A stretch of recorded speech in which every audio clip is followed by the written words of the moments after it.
grabe si Summer. Summer is a very, very powerful singer.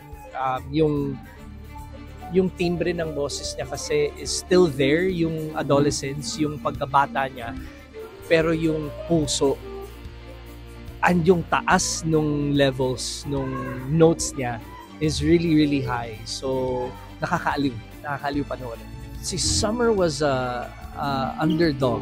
Kumbaga, dark horse siya sa team nila Zach. So, I think bigla na lang siyang palakas ng palakas. So, we'll see what happens.